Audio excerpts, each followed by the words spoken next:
Andy owned this event.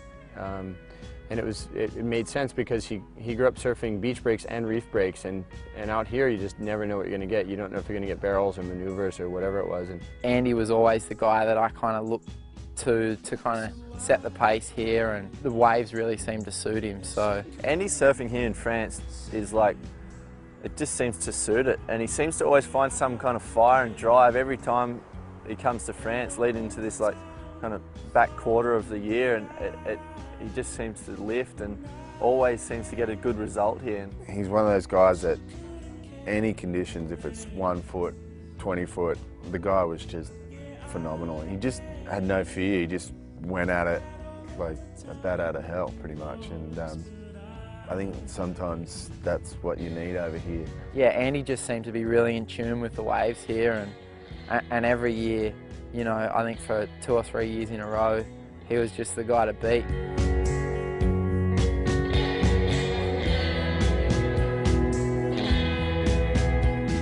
I lost to him, I think, maybe the year he got second. He made the final with Neko, and Neko somehow squeaked past Andy in that final, and then Andy went 3 in a row.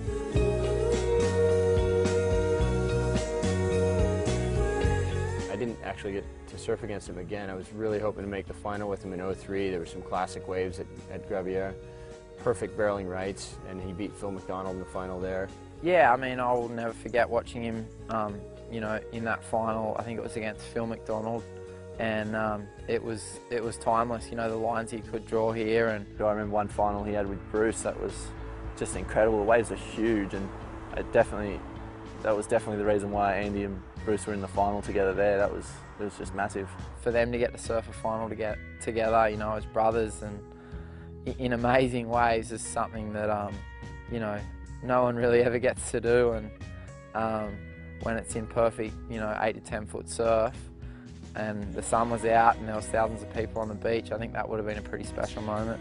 Bruce was having a bit of a tough year, and Andy was just in the middle of his crazy ball terror 3 world titles. Beside myself, it's probably one of the most memorable wins of my whole life, for sure. I had my brother in it, and being in South France, the wave 10 feet, you know, the waves are so good out there, and it was awesome. I mean, catch a good wave, get a jet ski ride back out, it was just a dream day. Everything worked in my favor, and just couldn't be happier. All day long! Really stoked to surf a final with my brother. I mean, we've never had a final together, and we're sitting out there, it's just like being at home.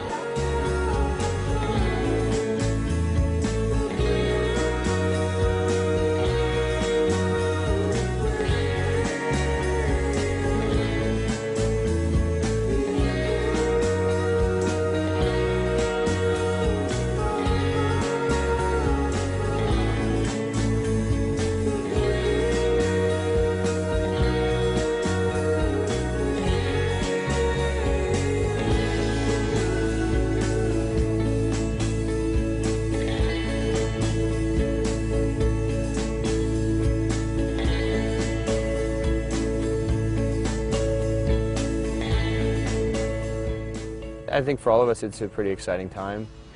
I know we'd all really love to see Andy here still battling it out with everyone, and you know, he was the kind of guy who really pushed. Like, he didn't back down from any challenge for anybody anywhere.